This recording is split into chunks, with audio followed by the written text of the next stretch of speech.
Hi everyone, welcome back to my channel. My name is Sarvesh और आज की इस वीडियो में हम बात करेंगे पीएचपी में कॉन्स्टेंट्स की।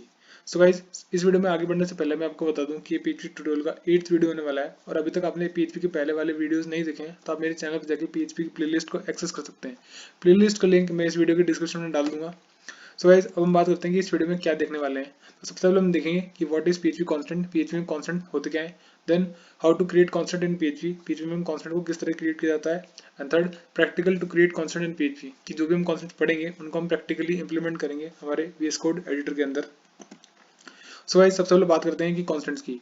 तो constant are like variables except that once they are defined they can not be change और अनडिफाइंड। जो कांस्टेंट होते हैं उन्हें हम वेरिएबल्स की जैसे ही डिक्लेयर करते हैं, बट कांस्टेंट को हमने एक बार डिफाइन कर दिया स्क्रिप्ट में तो हम उनकी वैल्यूज को पूरी स्क्रिप्ट में दोबारा चेंज नहीं कर सकते। अनलाइक वेरिएबल्स, उनकी वैल्यू हम बार बार दोबारा चेंज कर सकते हैं। PHP constant can started either with a letter or underscore only। तो PHP में constant का नेम हम डिफाइन करते हैं वो तो लेटर से स्टार्ट होना चाहिए या फिर अंडरस्कोर से। ना तो हम नंबर से स्टार्ट कर सकते हैं और ना ही डॉलर साइन से। And in PHP constant can be defined by two ways। PHP में constant को दो तरीके से डिफाइन किया जाता है, using define function and using const keyword. So guys, सबसे पहले हम बात करते हैं डिफाइन फंक्शन की। तो डिफाइन के लिए हम लिखते हैं डिफाइन एंड पैरेंथेसिस के अंदर हम तीन पैरामीटर पास करते हैं, name, value and case insensitive. जो नेम है वो बताता है कांस्टेंट वेरिएबल का नेम, वैल्यू जो भी हम कांस्टेंट वेरिएबल के अंदर वैल्यू को असाइन कराना चाहते हैं, एंड केस इनसेंसिटिव बताता है कि जो भी हमने कांस्टेंट नेम लिया है वो केस सेंसिटिव ना रहे। अब इसके अंदर दो वैल्यू यूज करते हैं, ट्रू या फॉल्स, और बाय डिफॉल्ट इसकी वैल्यू होती है फॉल्स। कि जो भी हम नाम लेते हैं कांस्टेंट का बाय डिफॉल्ट वो केस सेंसिटिव होता है। अगर इसको मैं केस इनसेंसिटिव करना चाहता हूँ तो इसमें मैं ट्रू वैल्यू को पास कर दूंगा। जैसे कि यहाँ पे मैंने एग्जांपल लिया है, यहाँ पे मैंने एक वेरिएबल लिया है मैसेज, ये कैपिटल लेटर में है और फिर मैंने इसकी वैल्यू पास कर दी। और बाय डिफॉल्ट जो केस सेंसिटिव इनसेंसिटिव है इसकी वैल्यू है फॉल्स, मतलब केस सेंसिटिव। कि अब मैं इसको अगर कैपिटल लेटर में प्रिंट करूंगा तो ये इसकी वैल्यू प्रिंट हो जाएगी, बट अगर मैं इसको स्मॉल केस में मैसेज प्रिंट करूंगा तो ये एरर देगा। पर मैं चाहता हूँ कि अगर ये स्मॉल केस में इसको प्रिंट करूँ और इसकी वैल्यू प्रिंट हो जाए तो यहाँ पे मेरे को थर्ड पैरामीटर में मतलब केस इनसेंसिटिव को मेरे को ट्रू करना पड़ेगा। गाइस, तो मैं आपको एक इंपॉर्टेंट बात बताना चाहता हूँ जो कि मैंने यहाँ पे नोट में डिफाइन कर रखी है कि defining case insensitive constants was deprecated in PHP 7.3 version. PHP 8.0 except only false value, the value true will produce a warning. मतलब कि PHP 7.3 वर्जन से जितने भी पहले वर्जन हैं उनमें केस इनसेंसिटिव कॉन्स्टेंट्स को हम क्रिएट कर सकते थे, बट PHP 7.3 में इन केस इनसेंसिटिव कॉन्स्टेंट्स को हटा दिया गया। एंड PHP 8 या PHP 8 के बाद वाले जितने वर्जन हैं उनमें ओनली फॉल्स वैल्यू एक्सेप्ट की जाती है। अगर हम इसमें ट्रू वैल्यू को यूज करेंगे तो ये वार्निंग प्रोड्यूस करता है। इसका मतलब कि PHP 8 या PHP 8 के बाद के जितने वर्जन हैं उनमें हम केस सेंसिटिव कॉन्स्टेंट्स ही क्रिएट कर सकते हैं। सो गाइस, अब हम बात करते हैं हमारे नेक्स्ट कॉन्स्टेंट की जिसका नाम है कॉन्स्ट। तो कॉन्स्ट एक जिसका कीवर्ड है और कॉन्स्ट वेरिएबल की हेल्प से अगर हमको कॉन्स्टेंट वेरिएबल डिक्लेयर करना है तो हम जस्ट लिखते हैं कॉन्स्ट एंड देन इसके बाद आता है कांस्टेंट वेरिएबल का नेम एंड देन उसके बाद हम उसमें वैल्यू को असाइन करा देते हैं और फिर हम इसको प्रिंट कर सकते हैं इस तरह। गाइस, तो अब हम दोनों कांस्टेंट में मेजर डिफरेंस देखने वाले हैं। तो const can not be created inside another block scope like inside a function और if statement, but define can created inside another block scope. मतलब जो कॉन्स्ट है उसको हम किसी ब्लॉक स्कोप में क्रिएट नहीं कर सकते जैसे कि फंक्शन के अंदर या फिर किसी इफ स्टेटमेंट के ब्लॉक के अंदर, बट डिफाइन को हम ब्लॉक स्कोप में क्रिएट कर सकते हैं। सो गाइस, अब हम दोनों कॉन्स्टेंट को हम प्रैक्टिकली इंप्लीमेंट करके देखेंगे हमारे VS कोड एडिटर के अंदर। So let's go. So guys, अब मैं विजुअल स्टूडियो कोड पे आ चुका हूँ और अब मैं यहाँ पे एक फाइल क्रिएट करूँगा constant.php के नाम से। और जो फाइल है ये मैं PHP सीरीज नाम से फोल्डर के अंदर क्रिएट कर रहा हूँ जिसका पाथ है C XAMPP htdocs के अंदर PHP सीरीज, जिसके अंदर हमने हमारे पिछले वीडियोज़ की सारी फाइल्स को क्रिएट करके रख रखा है। तो मैं यहाँ पे फाइल का नेम ले लूँगा constant.php। अब मैं क्या करता हूँ PHP का ओपनिंग एंड क्लोजिंग टैग लिख लेता हूँ, उसके लिए एंड एंडिंग टैग।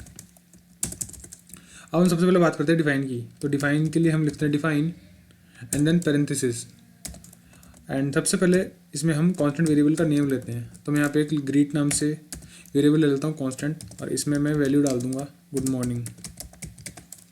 अब मैं इसको डिस्प्ले करा देता हूँ,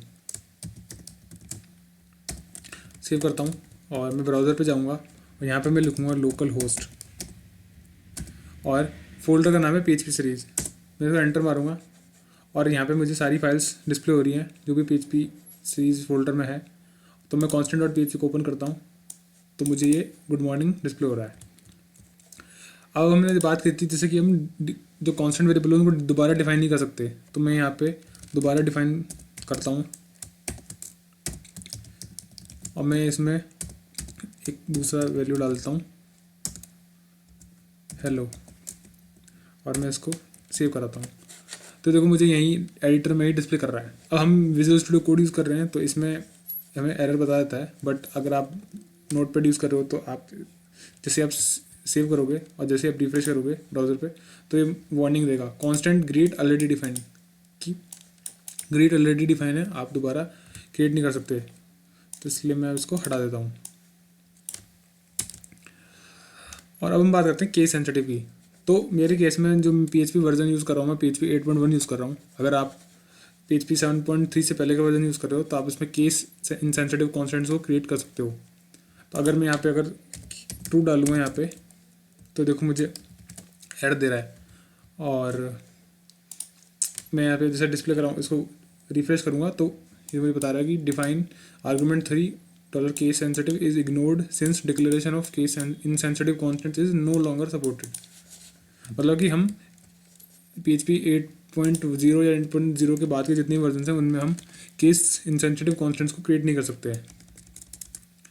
तो अब हम बात करते हैं हमारे नेक्स्ट कॉन्स्टेंट की जिसका नाम था कॉन्स्ट। तो कॉन्स्ट के लिए हम लिखते हैं दस कॉन्स्ट कीवर्ड का यूज़ करते हैं एंड देन इसके बाद हम कॉन्स्टेंट वेरिएबल का नेम। तो मैं यहाँ पे ले लेता हूँ मैक्स, मतलब मैक्सिमम वैल्यू, और इसमें मैं डालता हूँ 50 और मैं इसको इको कर लूँगा। मैं यहाँ पे जाऊँगा और रिफ्रेश करूँगा तो मुझे बताएगा 50। और अब हम बात करते हैं कि जो हमने डिफरेंस की बात करी थी कि जो कॉन्स होता है वो इफ़ ब्लॉक जो ब्लॉक स्कोप में यूज़ नहीं होता, तो जो डिफाइन होता है वो हम ब्लॉक स्कोप में क्रिएट कर सकते हैं। तो मैं यहाँ पे एक लेता हूँ इफ़ ले लेता हूँ। ये कंडीशनल स्टेटमेंट है, ये मैं आपको आगे आने वाली वीडियो में बताऊँगा। फिलहाल तो मैं यहाँ पे डालता हूँ कि इफ़ ट्रू होता है, मतलब अगर कंडीशन ट्रू होती है तो मुझे ये कॉन्स्टेंट डिस्प्ले कर जाए। तो मैं अगर इसमें कॉन्स्ट कुछ message MESSAG message equals to है, अब मैं इसको डिस्प्ले कराऊंगा इको। तो देखो मुझे यहीं एडिटर में एरर बता रहा है और मैं इस ब्राउज़र पे जाऊंगा, रिफ्रेश करता हूँ तो मुझे बता रहा है syntax error unexpected token const. But अभी यहीं मैं अगर डिफाइन यूज़ करूँगा इसकी जगह तो मैं यहाँ पे लिखता हूँ डिफाइन एंड इसमें मैं यही डालता हूँ मैसेज और इसमें मैं डाल देता हूँ हाय सर्विस और मैं इसको प्रिंट कराता हूँ इको मैसेज। और मैं यहाँ ब्राउज़र पे जाता हूँ और रिफ्रेश करूँगा तो मुझे देखो डिस्प्ले कर रहा है हाय सर्विस। तो इस तरह हमने डिफरेंस देखा था। So guys that's it for this video. और अभी अगर आपको पसंद आया वीडियो तो प्लीज़ लाइक करें, चैनल को सब्सक्राइब करें। Thank you so much.